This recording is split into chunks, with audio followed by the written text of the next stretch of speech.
4 out of 10. Hi, I'm Kick-Ass Grandma 911. You definitely don't know me. My mom doesn't even know me. I was abandoned at birth. Alright, so I just drank a whole liter of sparkling water, and I think my opinion matters, so I'm gonna be doing a review of Power Rangers, which I saw last Friday. Let's do this. So it all starts with, just a bunch of, well, not a bunch of, but just like this one asshole teenager that I think we should care about, and he just kind of walks into, like, the school's gymnasium with his friend, I guess, and a cow. Fucking okay! So they try tying a cow to a bench, and while they're tying the cow to a bench, they have this totally funny conversation about how a guy thought cows' udders only had one thing, and he found out that he was just jerking this cow off. Fucking hilarious! So at this point, the cops show up, and at this point, I also don't care anymore.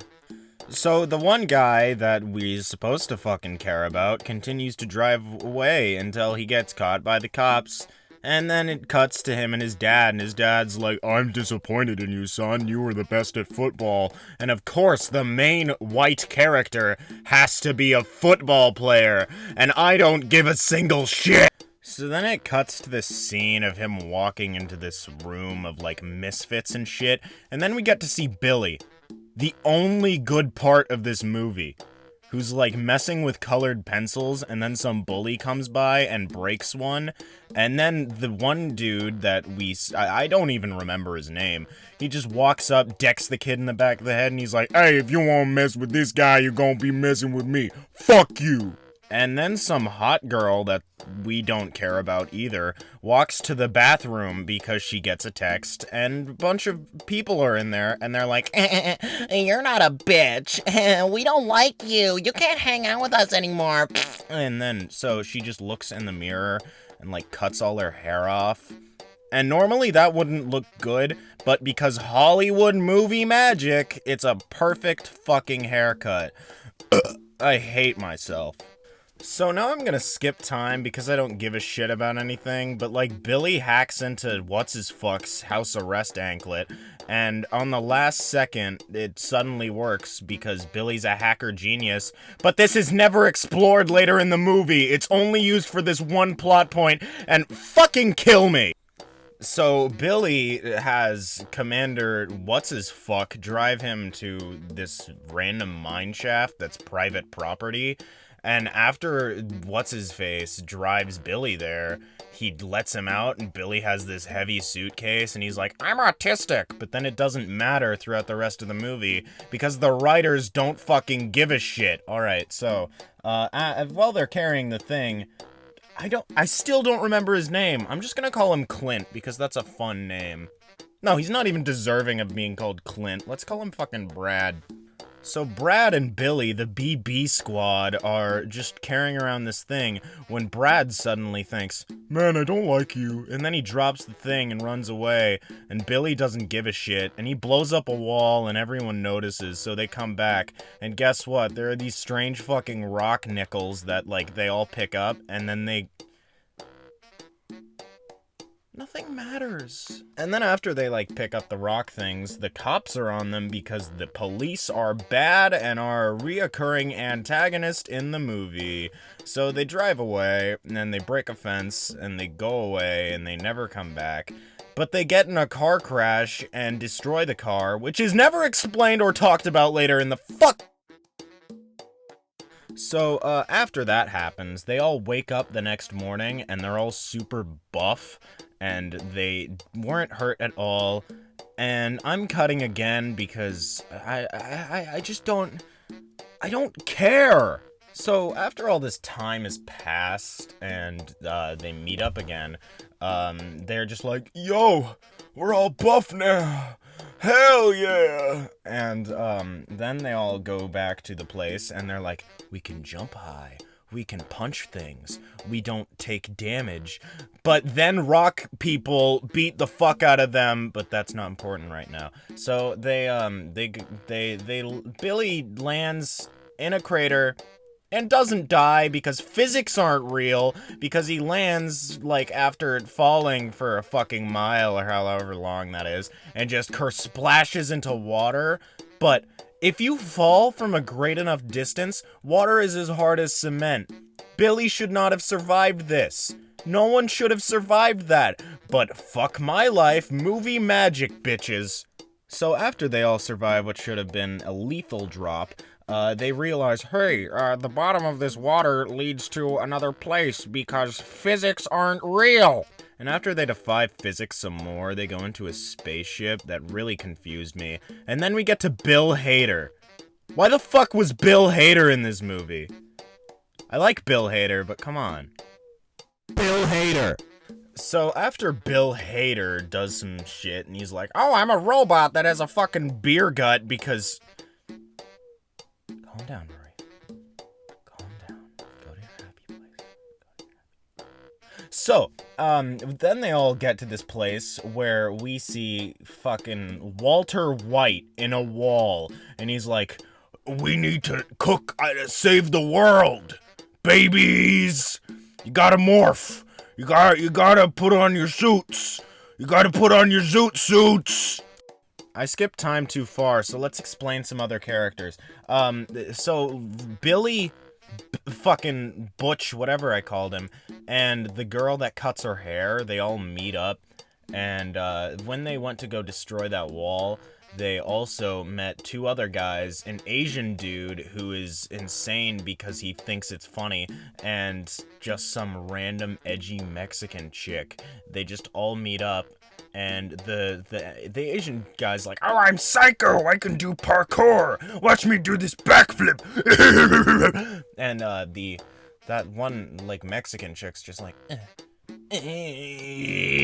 So, after all these characters continue being shitty, Zordon is just like, alright, are we saving the world yet?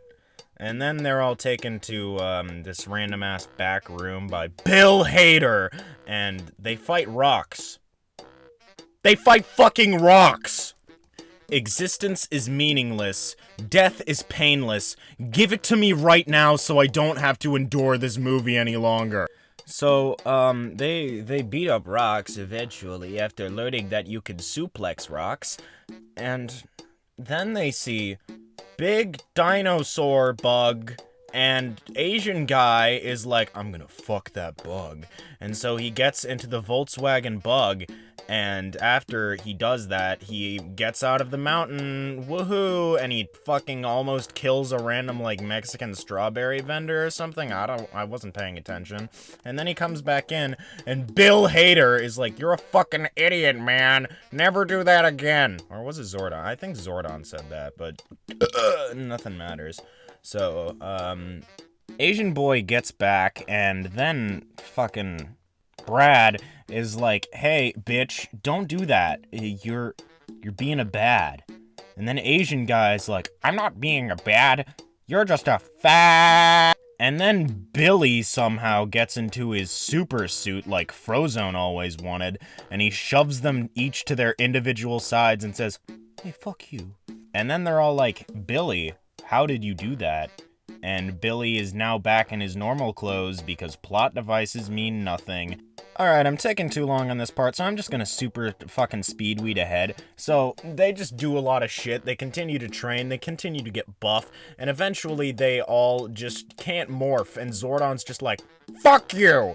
And so, then they go and fight a big green bitch that I never mentioned because she's just... Her last name is like Terrible or something, and she used to be a good guy, but of course with a last name like Terrible, you're gonna become a fucking bad guy. The sense of this movie is non-existent. I crave death.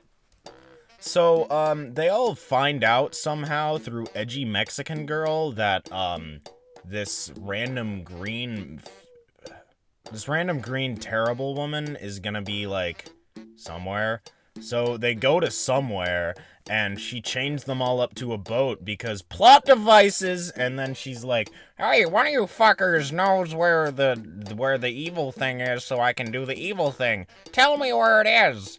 And then she starts torturing people, and Billy's like, hey, fuck you, it's had a Krispy Kreme. And she's like, okay, now I'm killing you! And she dunks him in the water, and he dies. So then they all are like, no! And so they somehow break out of the thingies, and then they go bring Billy back to Zordon, and Zordon has a violent orgasm because they can all morph, but instead of him breaking out of the super chamber because that's what he wanted to do, Billy comes back to life, and he's like, you guys are the new Rangers now? Peace out, bitches! And that's when it gets to the worst part. They all go get in their Zords, and they go fight What's-Her-Face in front of the Krispy Kreme advertisement. And it's just so fucking dumb. So, like, they beat up a bunch of rocks again, because that's a thing. And after they beat up rocks, then she's like, I have a big gold thing, and you gotta fight him. His name is Goldar! Originality! And so, after they beat Goldar to a fucking bloody pulp, somehow Goldar gets more gold and becomes strong boy and kills them all into a volcano. But after they're all killed, they come back. Megazord! Which is the most stupid looking shit. I was used to the colorful, cool ass looking Megazord, but no. Now we get this fucking dark, edgy, samurai looking piece of shit that I never want to see again. And then they fucking killed her because, obviously, good triumphs over evil. So, yeah, and that's the end of the movie. Nothing really matters all throughout it. It's a 4 out of 10 in my book, but, like, the only reason that it's that high is because the beginning is sort of alright. And if you're watching it with friends, and if you kind of enjoy Power Rangers, and if you enjoy making fun of a movie out in the open, it is such a good watch. But seriously, don't give the theaters your money for this piece of crap. Go, like, watch Moana or something. Wait, is Moana even in theaters?